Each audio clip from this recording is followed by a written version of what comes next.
नमस्कार दोस्तों, मैं विनय कुमार स्वागत करता हूं आपका फुल मार्क्स कंपटीशन क्लासेस के ऑफिशियल यूट्यूब चैनल के ऊपर। दोस्तों, आज की इस क्लास में मैं आप लोगों के साथ डिस्कस करने जा रहा हूं IBPS RRB PO and clerk prelims exam के लिए मॉक टेस्ट नंबर 15। तो दोस्तों, सिलेक्शन वाली तैयारी। जी हाँ दोस्तों, आप जैसा जानते हैं कि आपके एग्जाम में समय रह गया है बहुत ही कम। तो अब हमें हमारी सारी चीजों को, जो भी चीजें हमने पढ़ी हैं उनको क्या करना है दोस्तों, रिवाइज करना है। ज्यादा से ज्यादा रिवीजन पे भी ध्यान देना है। मॉक टेस्ट भी सॉल्व करने हैं और हमें चीजों को एक बार गो थ्रू भी करना है।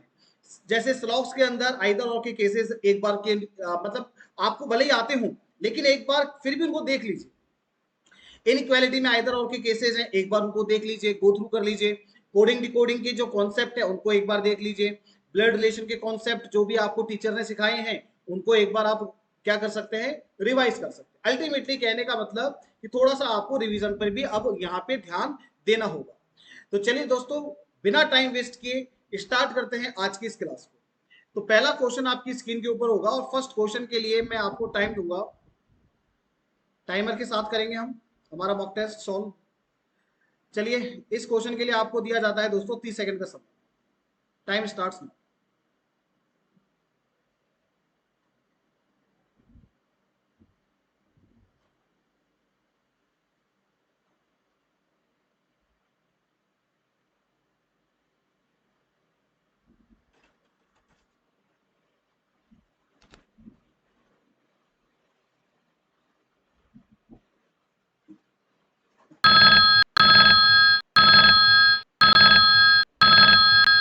अब बारी है इसके सोल्यूशन को देखने की। देखिएगा, जे को डी से मिलाना है।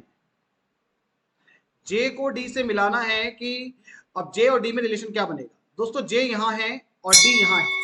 अल्टीमेटली इन दोनों को मिलाने वाला कॉमन फैक्टर कौन है? ई इनके बीच में कॉमन फैक्टर का काम कर रहा है। तो दोस्तों, यदि हम जे को डी को जे से मिलाना चाहते हैं तो कॉमन फैक्टर जो ई है उसको लिख लेते हैं बीच में। अब आप देख सकते हैं कि डी का रिलेशन ई के साथ में है कि D is greater than equal to E. तो ये लीजिए, D is greater than equal to E. और ई का रिलेशन जे के साथ में क्या बनेगा, आप देख सकते हैं कि J is greater than E. तो ये लीजिए, J is greater than E. Ultimately कहने का मतलब ये हुआ कि जे और डी के बीच में आते हैं दोस्तों अपोजिट साइन, और अपोजिट साइन होने की वजह से पहला गलत हो गया। अब सेकंड में जी को जे से मिलाना है। ठीक है, सेकंड में देखना, जी को जे से मिलाना है। तो आइए जरा एक बार मिलाने की कोशिश करते हैं। जी को जे से मिलाने के लिए अगेन हमें किसका सहारा लेना पड़ेगा? ई का सहारा लेना पड़ेगा। तो देखिएगा, सबसे पहले ई का रिलेशन जी के साथ में क्या बनेगा कि ई इज ग्रेटर देन जी। और फिर ई का रिलेशन एच के साथ क्या बनेगा? J is greater than E. तो J is greater than E. तो अल्टीमेटली अब आप देख सकते हैं कि यहाँ पे ओपन साइड जे की तरफ है, यहाँ भी ओपन साइड जे की तरफ है। तो कंक्लूजन में भी ओपन साइड यदि जे की तरफ है तो सही है, नहीं तो गलत है। तो आप देख सकते हैं कि कंक्लूजन में भी ओपन साइड जे की तरफ है। इट मींस ये वाला कंक्लूजन आपका बिल्कुल सही है। सेकंड कंक्लूजन स्टेटमेंट्स को फॉलो करता है। Option B is correct for this particular question. Now अब बारी है आगे बढ़ने की। नेक्स्ट क्वेश्चन आपकी स्क्रीन के ऊपर, 30 सेकंड का टाइमर ऑन।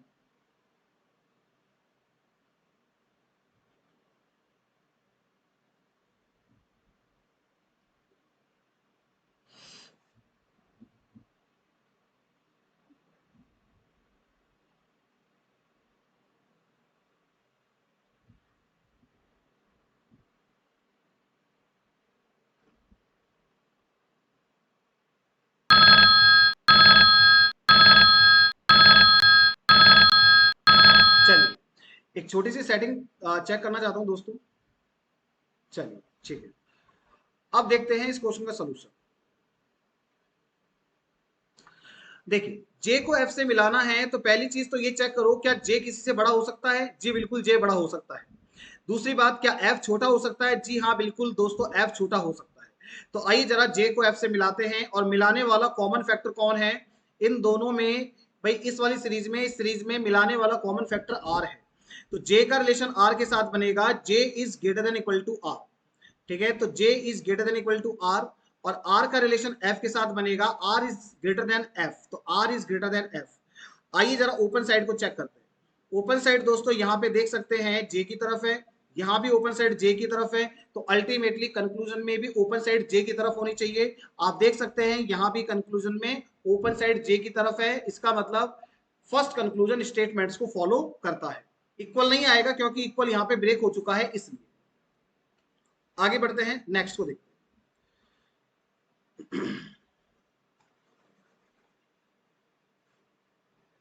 अब नेक्स्ट में हमें बी को डब्ल्यू से मिलाना है, तो बी को डब्ल्यू से मिलाना है, तो ये लीजिए। अब मिलाने वाला कॉमन फैक्टर इन दोनों में और इन दोनों में कॉमन क्या है, आप देख सकते हैं दोस्तों कि बी और डब्ल्यू को मिलाने वाली जो सीरीज हैं, ये दो अलग अलग सीरीज है, इनके अंदर कॉमन फैक्टर कुछ भी नहीं है। तो कोई बात नहीं दोस्तों, अब आपको क्या करना पड़ेगा, इस तीसरी सीरीज की हेल्प लेनी पड़ेगी। तो आइए जरा इसको हम कैसे मिला पाएंगे देखते हैं। सबसे पहले तो बी का रिलेशन जे के साथ है, तो बी का रिलेशन जे के साथ है और रिलेशन है बी इज ग्रेटर देन जे। अब चलते हैं सीधे सीधे, जे का रिलेशन किसके साथ है, आर के साथ। तो यहाँ पे आर को लिख लो भाई, जे और आर में रिलेशन बनाओगे और फिर आपको पता है कि आर से डब्ल्यू के बीच में भी रिलेशन बन जाएगा। अब मुझे एक बात बताओ, यदि हम आर और डब्ल्यू के बीच में रिलेशन को बनाने की कोशिश करेंगे, तो यहाँ पे आप थोड़ा ध्यान से देखिए दोस्तों, आप यहाँ पे ध्यान से देखिए कि यहाँ अपोजिट साइन बन रहे हैं क्या, आर एंड डब्ल्यू के बीच में अपोजिट साइन बन रहे हैं, तो बताइए जरा यहाँ पे कौन सा साइन आएगा, हम कह नहीं सकते दोस्तों। तो यहाँ पे हो गया कंफ्यूजन क्रिएट, और कंफ्यूजन क्रिएट हो गया तो सेकंड कंक्लूजन आपका हो जाएगा गलत, on the basis of doubt. तो आपका सेकंड कंक्लूजन गलत है, केवल फर्स्ट सही है, option A is correct. Next question.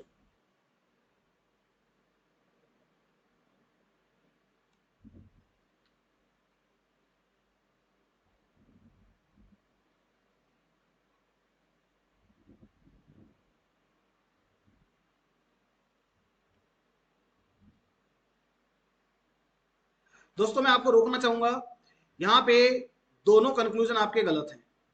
Directly आप पिक कर सकते हो इस क्वेश्चन को, कैसे देखना जरा। ये कहता है कि जे आर के बराबर है। अब यदि जे आर के बराबर है और आप इसको सही करना चाहते हो, तो फिर कंक्लूज सॉरी स्टेटमेंट्स में भी जे बराबर का रिलेशन फॉरवर्ड करना चाहिए।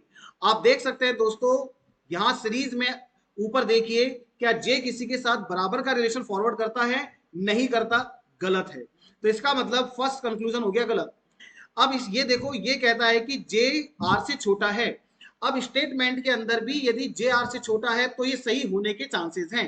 अब यहां आकर के देखिए, क्या जे किसी के साथ छोटे का रिलेशन फॉरवर्ड कर रहा है क्या, नहीं कर रहा है दोस्तों। तो बताइए जरा, क्या सेकंड कंक्लूजन कभी सही होगा, जिंदगी में सही नहीं हो सकता। तो सेकंड कंक्लूजन भी स्टेटमेंट को फॉलो नहीं करता है, ऑप्शन डी इज करेक्ट। अगला सवाल।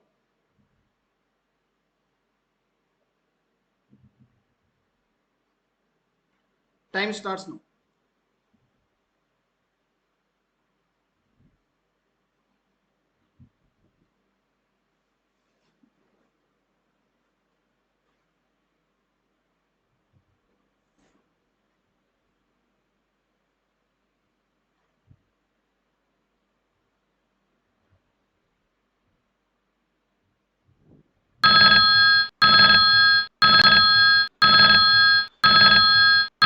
बारी है इसके सोल्यूशन को देखने की, देखिएगा। ए को एम से मिलाना है, तो ए को एम से मिलाने के लिए पहले तो एक चीज ये क्लियर करो, क्या ए बड़ा हो सकता है। हाँ दोस्तों, स्टेटमेंट के अंदर ए को बड़ा कर रखा है, पॉसिबल है। एम छोटा हो सकता है, जी हाँ दोस्तों, बिल्कुल एम छोटा भी हो सकता है। तो इस वाली सीरीज में और इस सीरीज में कॉमन फैक्टर है एन, तो एन को लिखते हैं सेंटर में। अब आप देखिएगा कि ए का रिलेशन एन के साथ क्या बनेगा, ए का रिलेशन एन के साथ बनेगा कि ओपन साइड कर देंगे ए की तरफ, तो ये लीजिए ओपन साइड ए की तरफ। अब हमें n का रिलेशन m के साथ देखना है, तो रिलेशन बनेगा कि m is greater than equal to n। तो ये लीजिए m is greater than equal to n। Now you can see कि a और m के बीच में आ चुके हैं अपोजिट साइन, तो पहला कंक्लूजन आपका रॉन्ग है, स्टेटमेंट्स को फॉलो नहीं करता है। बारी है सेकंड को देखने की और समझने की। सेकंड में l को b से मिलाना है, l यहाँ पे है और b यहाँ पे है, अगेन वही मिलाने वाला कौन, n। L को B से मिलाना है और मिलाने वाला N है। तो L और N के बीच में रिलेशन क्या बनेगा कि ओपन साइड करनी है L की तरफ, और N और B में रिलेशन बनेगा कि N और B बराबर है। तो अल्टीमेटली आप देख सकते हैं कि यहाँ जो ओपन साइड है दोस्तों, वो किधर घूमेगी, वो L की तरफ घूमनी चाहिए। क्या कंक्लूजन में भी ओपन साइड L की तरफ है, जी हाँ दोस्तों, ओपन साइड L की तरफ है, तो बिल्कुल सही है। आपका सेकंड कंक्लूजन स्टेटमेंट्स को फॉलो करता है। Option B is correct for this question.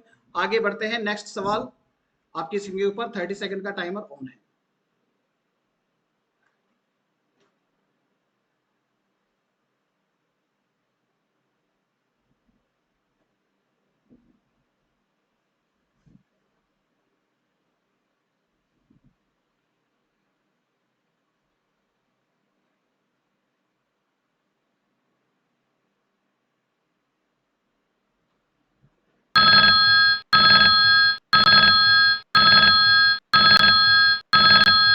दोस्तों यहां पे ज्यादा दिमाग नहीं लगाना था, पहला तो आपका गलत है और आई सिर्फ एम के इक्वल हो सकता है कि ये भी गलत है। डी इसका करेक्ट आंसर है। देखिएगा कैसे, यहां देखना, इसने ये बोला है कि I is greater than equal to K, या फिर उल्टा बोलेंगे कि K is less than equal to आई।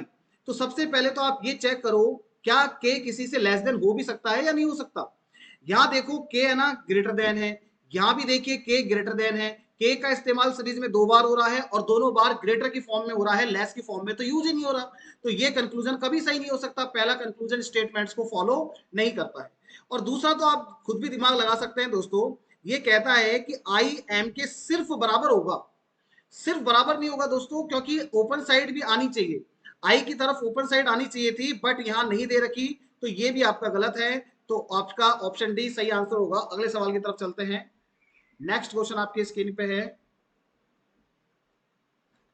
कीजिए।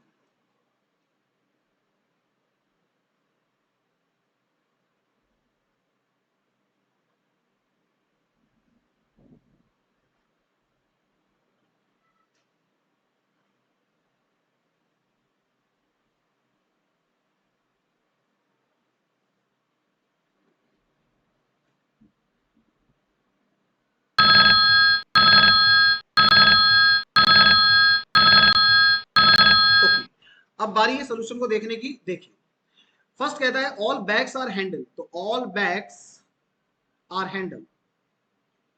Second, all handle are clips, all handle are clips. All clips are gap, all clips are gap. तो अब देखिएगा, ऑल क्लिप्स आर बैग, जितने भी क्लिप्स हैं वो बैग के अंदर दिखने चाहिए, क्योंकि ये कंक्लूजन श्योरिटी का है।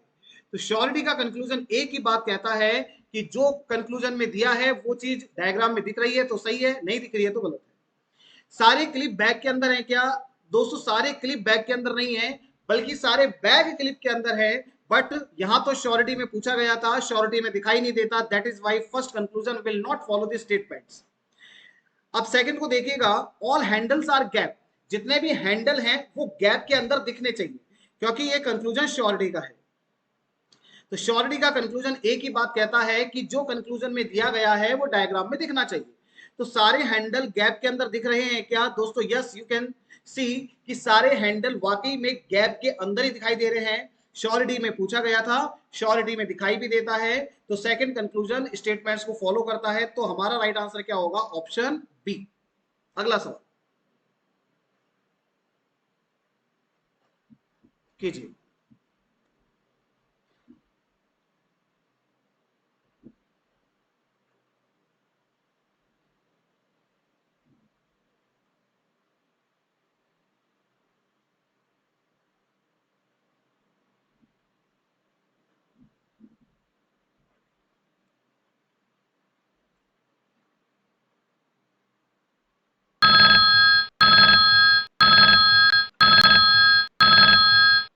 चलिए देखिएगा, इसके सोल्यूशन को देखते हैं।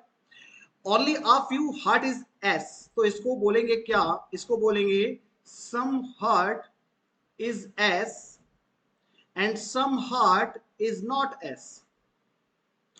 सम किंग्स आर क्वीन, तो इसको छोड़ देते हैं अभी के लिए। सम किंग्स आर हार्ट, कुछ किंग्स आपके क्या हैं? हार्ट हैं, तो ये लीजिए।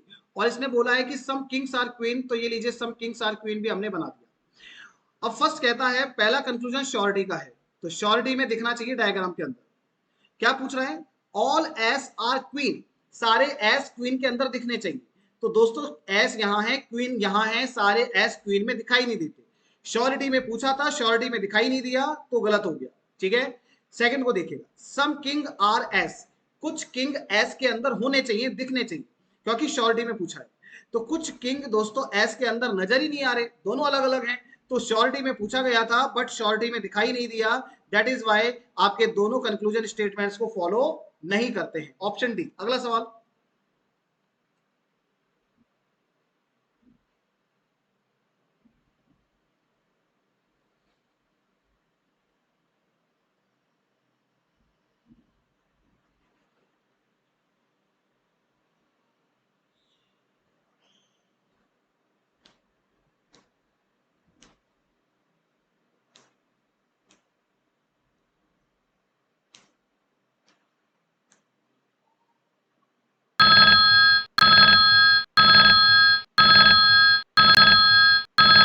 आइए दोस्तों सोल्यूशन को देखते हैं।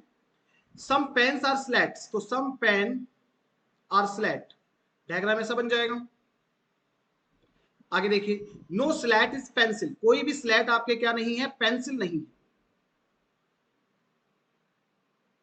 आगे बढ़िए, only a few pencil are eraser, तो इसको बोलेंगे some pencil are eraser and some pencils are not eraser. चलिए, अब फर्स्ट श्योरिटी का कंक्लूजन है, तो श्योरिटी में दिखना चाहिए सम पेंसिल आर स्लैट, कुछ पेंसिल स्लैट के अंदर दिखने चाहिए। तो दोस्तों पेंसिल यहां है, स्लैट यहां है, ये तो दिख ही नहीं रहे हैं। तो श्योरिटी में पूछा गया था बट श्योरिटी में दिखाई नहीं दिया, तो गलत है। सम इरेजर आर पेन, कुछ इरेजर पेन के अंदर दिखने चाहिए। तो इरेजर यहां है, पेन यहां है, कुछ इरेजर पेन के अंदर नजर ही नहीं आ रहे। श्योरिटी में पूछा गया था बट दिखाई नहीं दिया, दैट इज वाई ये भी गलत है। ठीक है, तो दोनों गलत हैं, दोनों गलत हैं, तो ऑप्शन डी इज करेक्ट। अगला सवाल, time starts now.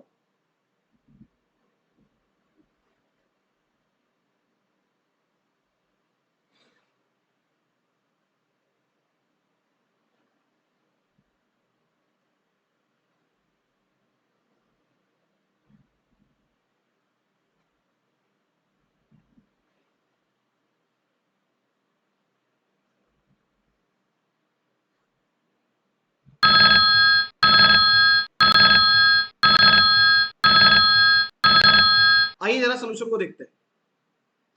First one is all Dubai is Mangaluru, तो ऑल दुबई, ठीक है, all Dubai is Mangaluru, diagram कुछ ऐसा बना दोगे आप, बिल्कुल सही है। नो मैंगलुरु इज कोलकाता, कोई भी मैंगलुरु आपका कोलकाता नहीं है, तो ऐसा बन जाएगा। ऑल मैंगलुरु आर कटक, जितने भी मैंगलुरु हैं दोस्तों वो सभी कटक हैं, और ये कोलकाता है। अब देखिए, सम दुबई और कोलकाता, कुछ दुबई कोलकाता के अंदर दिखने चाहिए, क्योंकि श्योरिटी में पूछा है। पॉसिबिलिटी वर्ड तो यूज नहीं हुआ, तो इसका मतलब श्योरिटी में है। तो श्योरिटी की चीज क्या कहती है कि श्योरिटी में जो पूछा गया है वो दिखना भी चाहिए। कुछ दुबई कोलकाता के अंदर है क्या, नहीं दोस्तों, कुछ दुबई कोलकाता के अंदर दिखाई नहीं देते, ये आपका होता है गलत। सेकंड को देखिए, नो दुबई इज कोलकाता, यानी कहने का मतलब ये हुआ कि दुबई और कोलकाता में रेस्ट्रिक्शन दिखना चाहिए, एक नेगेटिव रिलेशन दिखना चाहिए, नेगेटिव श्योरिटी दिखनी चाहिए। आप देख सकते हैं दोस्तों कि यह मैंगलुरु का कोलकाता के साथ में बना कर रखा है, और जितने भी दुबई हैं वो मैंगलुरु के अंदर है, और मैंगलुरु का कोलकाता के साथ में रेस्ट्रिक्शन लगा रखा है। तो आप थोड़ा सा यहाँ पे समझने की कोशिश कीजिए। तो इसका मतलब ये हुआ कि दुबई मैंगलुरु के अंदर है, तो बाय डिफॉल्ट दुबई के ऊपर भी कोलकाता के साथ में लग गया है रेस्ट्रिक्शन, यानी एक नेगेटिव श्योरिटी हमें डायग्राम के अंदर दुबई और कोलकाता के बीच में नजर आती है, और यहां नेगेटिव श्योरिटी ही पूछी गई थी। इसका मतलब सेकंड कंक्लूजन स्टेटमेंट्स को फॉलो करता है। तो बताइए दोस्तों, इसका राइट आंसर होगा ऑप्शन बी। अगले सवाल की तरफ चलते हैं, नेक्स्ट क्वेश्चन आपके स्क्रीन के ऊपर कीजिए।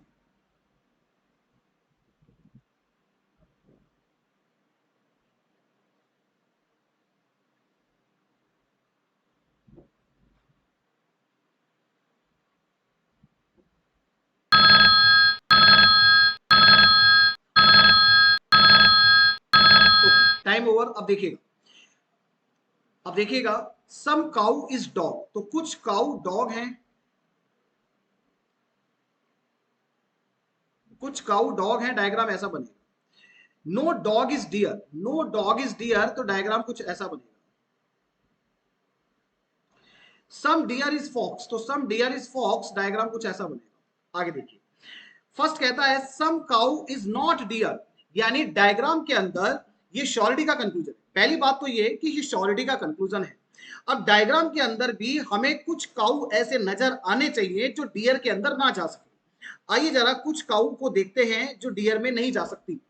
आप दोस्तों देखिएगा, ये वाली जो काउ हैं जो डॉग को टच करती हैं, क्या ये वाली काउ जो डॉग को टच करती हैं कभी डियर के अंदर जा सकती हैं? कभी नहीं जा सकती, क्योंकि डॉग का डियर के साथ में लगा हुआ है रेस्ट्रिक्शन। इसका मतलब वो वाली काउ जो डॉग को टच करती हैं वो कभी भी डियर के अंदर नहीं जाएगी। इस बात को मैं श्योरिटी से कह सकता हूं, और यहां भी श्योरिटी में ही पूछा गया था, पहला कंक्लूजन स्टेटमेंट्स को फॉलो करता है।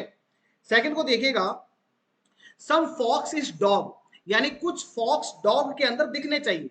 आप देख सकते हैं फॉक्स यहां है, डॉग यहां है, कुछ फॉक्स डॉग के अंदर नजर नहीं आते हैं। दैट इज वाई ये हो जाएगा आपका गलत, क्योंकि श्योरिटी में पूछा था, श्योरिटी में दिखाई नहीं दिया। ऑप्शन सॉरी बी नहीं, ऑप्शन ए इसका बिल्कुल सही जवाब है, ऑप्शन ए। अगला सवाल, नेक्स्ट क्वेश्चन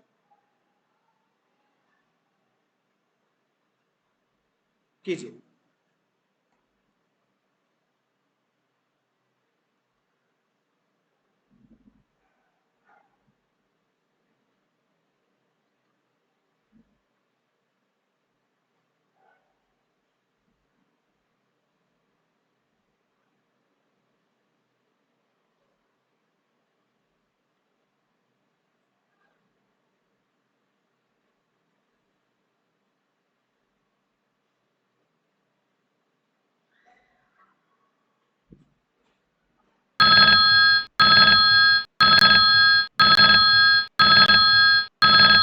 समय समाप्ति की होती है घोषणा। अब देखते हैं यहाँ पे कौन कौन से पेयर बनने चाहिए।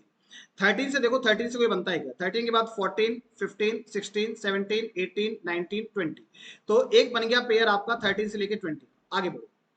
15 से कोई पेयर देखो बनता है क्या? 15 के बाद 16, 17, 18, 19, 20 नहीं बनेगा। 14 से भी नहीं बनना चाहिए, देखो 14, 15, 16, 17, 18, 19 नहीं बनेगा। 21 से तो वैसे भी नहीं बनेगा, क्योंकि 21 से इधर 21 से बड़ा कोई नंबर ही नहीं है। 13 को देखिए, 13 के बाद 14, 15 नहीं बन रहा। 5 से कोई बन रहा है क्या? नहीं बनेगा। 14 से नहीं बनेगा, 20 से भी नहीं बनेगा। अब हमें रिवर्स ऑर्डर में चलना है। 20 से देखिए 20, 21, 22, 23, 24, 25, 26 नहीं बन रहा। 14 से देखिए, 14 के बाद 15, 16, 17, 18, 19 नहीं बनेगा। 5 से देखो, 5 के बाद 6, 7, 8, 9 नहीं बनेगा। 13 से देखिए, 13 के बाद 14, 15, 16, 17 नहीं बन रहा। 21 से देखो, 21 के बाद 22, 23, 24 नहीं बनेगा। 14 के बाद 15 बन जाएगा, बिल्कुल बन जाएगा। और कोई नहीं बनता। कुल मिला के हमारे पास दो पेयर बनते हैं, यानी option D is correct for this question. अगले सवाल की तरफ चलते हैं। नेक्स्ट क्वेश्चन आपके स्क्रीन के ऊपर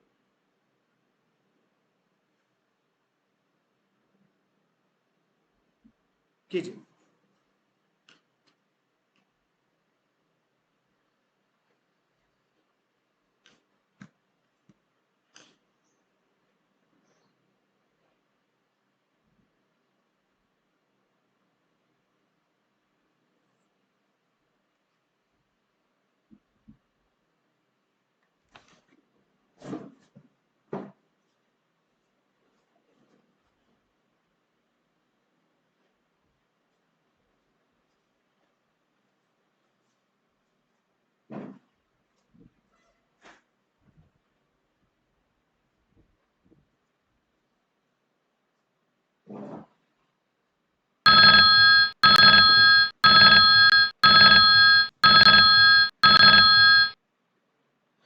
आइए जरा अब देखते हैं इसका सोल्यूशन। इसका सोल्यूशन क्या हो सकता है, बनाते हैं इसके लिए एक डायग्राम परफेक्ट सा।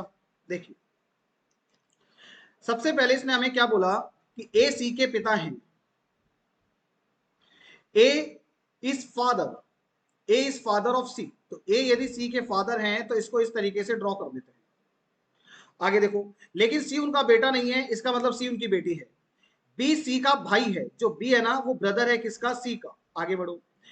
डी बी का पुत्र है, डी है ना बी का बेटा है, तो डी यदि बी का बेटा है तो डी के नीचे कौन आएगा? सॉरी, बी के नीचे कौन आएगा? डी आएगा, क्योंकि डी बी का बेटा है। एच जी का पिता है, तो इसको अभी छोड़ देते हैं। जी बी का जीवन साथी है, यदि जी बी का जीवन साथी है तो फिर जी बन जाएगी बी की वाइफ।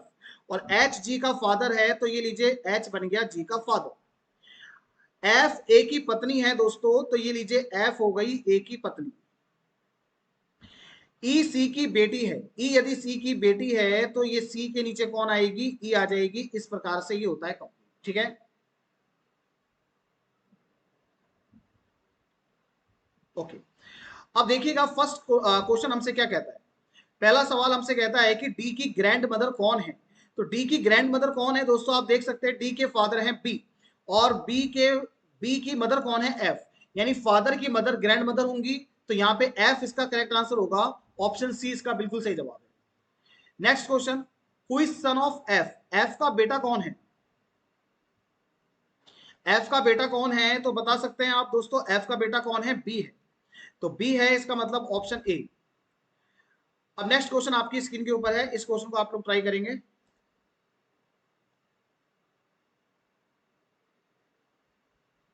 कीजिए।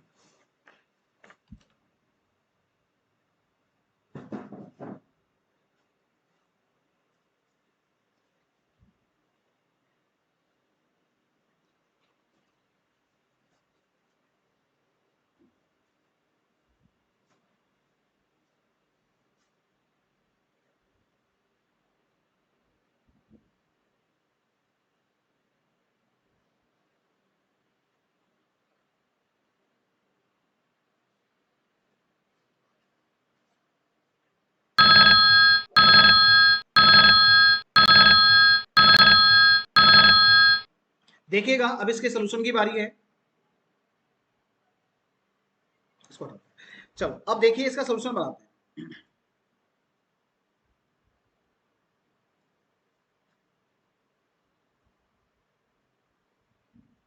देखो,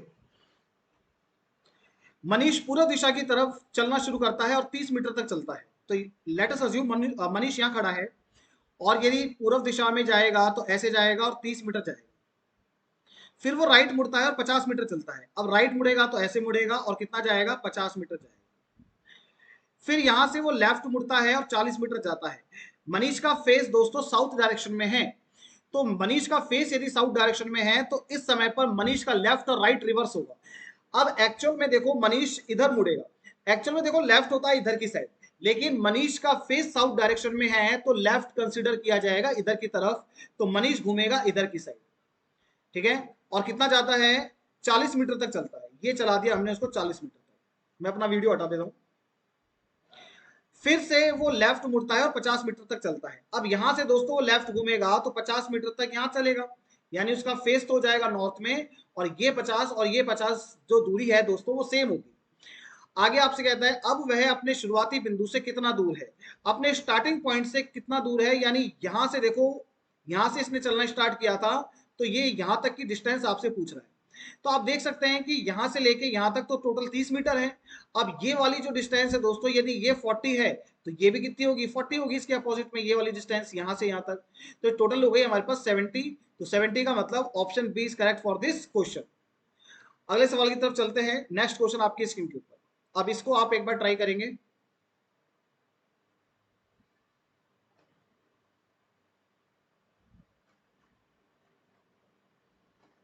कीजिए।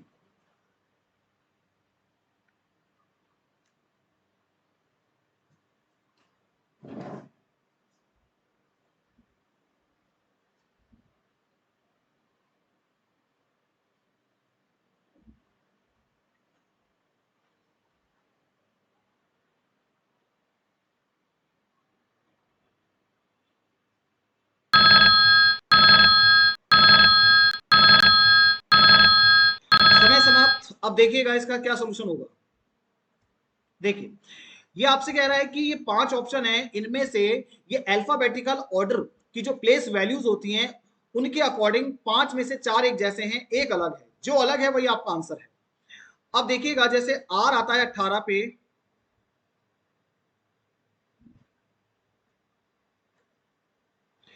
आर आता है 18 पे, क्यू आता है 17 और पी आता है 2 पे। क्यू आता है 17 पे, के आता है 11 पे, एल आता है 12 पे, एफ 6, एच 8, जे 10, ए 1 पे, ई 5 पे, यू 21 पे, और वी आएगा आपका 22 पे, सी आएगा आपका 3 पे, और एल आएगा 12 पे। अब इसके अंदर क्या लॉजिक हो सकता है दोस्तों, जैसे देखते हैं अपन। तो यहाँ देखो 18 से -1 करके 17 आ गया, चलो ये तो ठीक है। 17 से फिर इसने -6 कर दिया, फिर +2 कर दिया। अल्टीमेटली ये वाला लॉजिक तो बैठ नहीं रहा है। अब यदि इनका टोटल करके देखते हैं तो 18 और 17 दोस्तों हो जाएगा आपके पास कितना, 35 और 2 37, तो ये टोटल आता है 37। अब इसका टोटल करके देखिए 17 और ये 12 हो जाएगा 29 और 11, 29 और 11 हो जाएगा 40। इसका टोटल करते हैं तो ये हो जाएगा 8 से 14 और 10 24, ठीक है। इसका टोटल करके देखो 6 और 21 और 6 कितना हो गया, 27। तो कुल मिला के ये लॉजिक भी हो गया फेल। अब दोस्तों यहाँ हमें दूसरी तरीके से दिमाग लगाना होगा, क्योंकि ये क्वेश्चन इस तरीके से सॉल्व नहीं हो पा रहा है। अब आपको क्या करना चाहिए, अब आपको क्या करना चाहिए, यहां पे आपको दिमाग लगाना है दोस्तों कॉन्सोनेंट्स एंड वॉवेल्स के अकॉर्डिंग। कॉन्सोनेंट एंड वॉवेल्स के अकॉर्डिंग यदि आप दिमाग लगाते हो तो ये क्वेश्चन सॉल्व हो जाएगा। आप देख सकते हैं कि ऑप्शन ए में 3 लेटर हैं और तीनों आपके कॉन्सोनेंट हैं। ऑप्शन बी में 3 लेटर हैं, तीनों कॉन्सोनेंट हैं। ऑप्शन सी में 3 लेटर हैं, तीनों कॉन्सोनेंट हैं। ऑप्शन ई में 3 लेटर हैं, तीनों कॉन्सोनेंट हैं। लेकिन ऑप्शन डी के अंदर 3 लेटर हैं और तीनों क्या है, वॉवेल है। तो ये हमारा अलग ऑप्शन हो गया, तो यही हमारा आंसर है। Option D is correct for this question. अगले सवाल की तरफ चलते हैं। नेक्स्ट क्वेश्चन आपकी स्क्रीन के ऊपर। मैं टाइमर ऑन कर देता हूँ, एक सेकंड। हाँ, मैं टाइमर ऑन कर देता हूँ इसके लिए। खींचिए।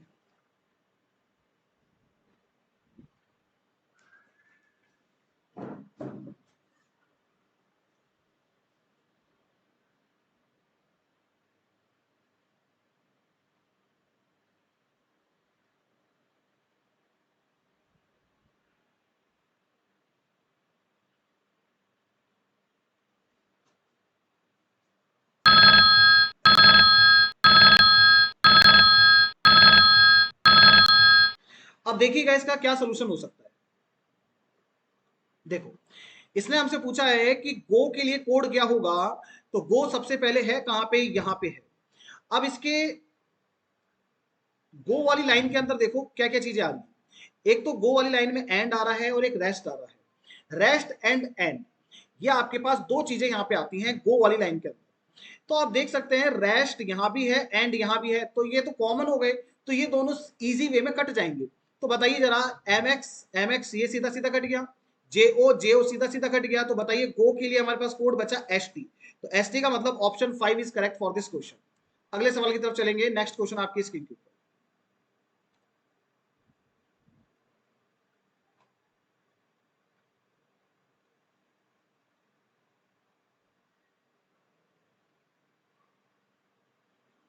कीजिए।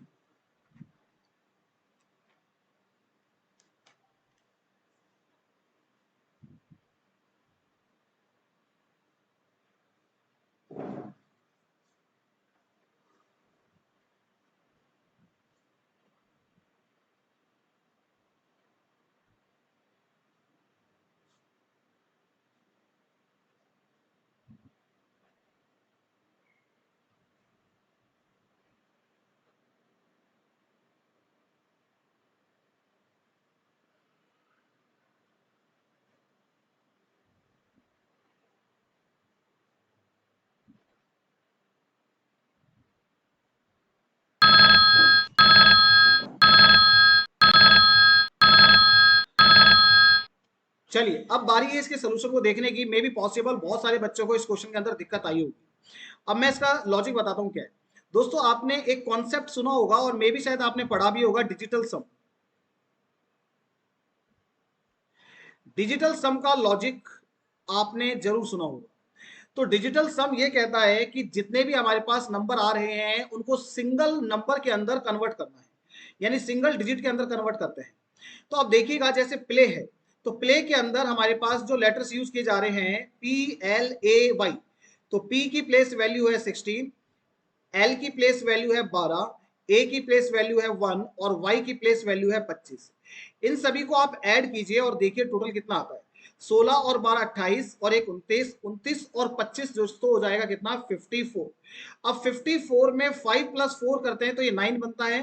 फाइनली डिजिटल सम में कन्वर्ट होके जो प्ले है इसका कोड बन गया 9। अब गेम को देखो, गेम में जी आता है 7 पे, ए आता है 1 पे, एम आता है 13 पे और ई आता है 5 पे। तो 7 और एक 8, 8 और 13 कितना हो गया दोस्तों 21, 21 और 5 हो गया कितना 26। तो 26 में 2 + 6 करेंगे तो ये बनेगा 8, और देख सकते हैं 8 है यहाँ पे। तो अल्टीमेटली यहाँ पे हमने आइडेंटिफाई किया, तो हमें लॉजिक मिला कौन सा, हमें लॉजिक मिला डिजिटल सम का। हमें फ्लाई का कोड चाहिए, तो एफ आता है 6 पे, एल आता है 12 पे, और वाई आता है 25 पे। सबको ऐड कर लीजिए दोस्तों, तो 12 और 6 18, 25 और 18 कितना हो जाएगा आपके पास, ये हो जाएगा 43। 43 में 4 + 3 करेंगे तो 7 आएगा, 7 का मतलब option D is correct for this question. ठीक है, अगला सर, स्टूडेंट का हमें कोड चाहिए, तो ये लीजिए, इसके लिए मैं आपको टाइमर दे देता हूं 20 सेकंड का।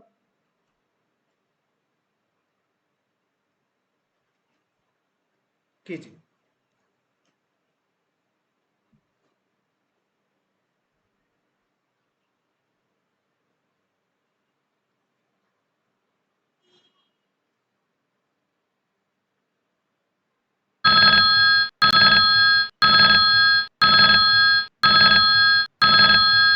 आइए जरा देखते हैं इसका सोल्यूशन। एस आएगा 19, टी आएगा 20, यू आएगा 21, डी आएगा 4, ई आएगा 5, एन आएगा 14, और टी आएगा 20।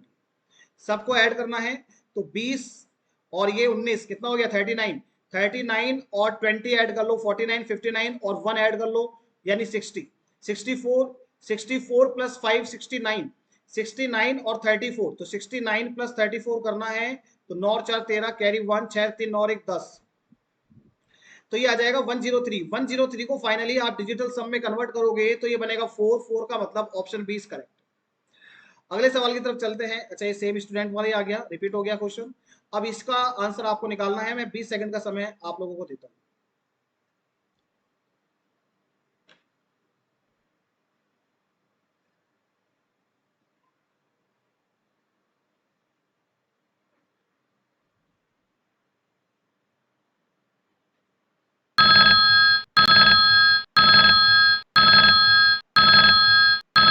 अब बारी है इसके सोल्यूशन को देखने की। देखिएगा लवली, हमें इसका कोड चाहिए, तो एल आएगा 12, ओ आएगा 15, वी आएगा 22, ई आएगा 5, एल आएगा 12, और वाई आएगा 25।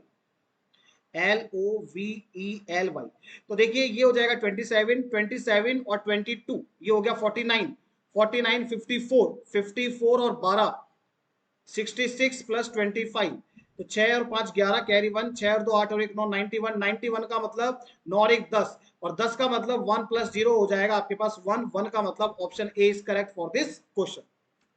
अगले सवाल की तरफ चलते हैं। काऊ का कोड हमें चाहिए, बताइए दोस्तों क्या कोड होगा, 20 सेकंड का समय।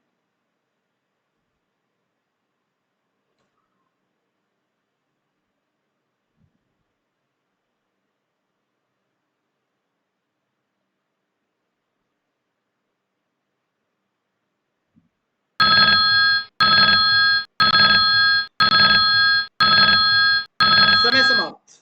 अब देखिए काऊ का कोड निकालना है। सी आता है 3 पे, ओ आता है 15 पे, 15 और 3 18, और डब्ल्यू आता है 23 पे, तो 23 और 18 हो जाएगा 41।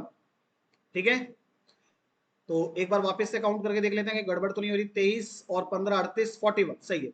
तो 4 + 1 करेंगे 5 आएगा, 5 तो कहीं ऑप्शन में नहीं है, नन ऑफ दीज इसका सही जवाब है। अगले सवाल की तरफ चलना होगा। नेक्स्ट क्वेश्चन आपकी स्क्रीन के ऊपर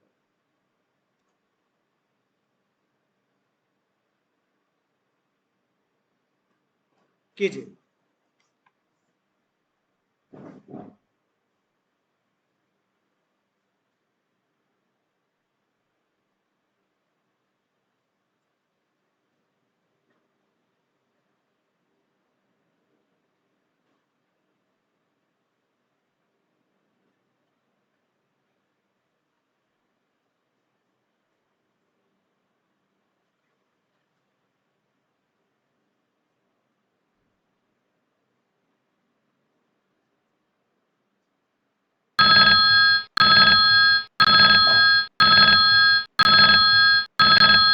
समय समाप्त। अब देखते हैं इसका सोल्यूशन।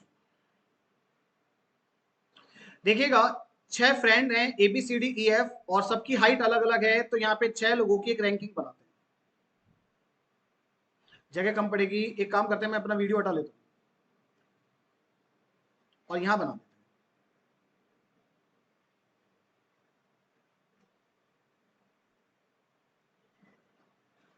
फर्स्ट क्या कहता है आपसे, डी ई से लंबा है, तो यहां साइड में लिख लो पहले, डी यदि ई से लंबा है तो डी ऊपर ई नीचे।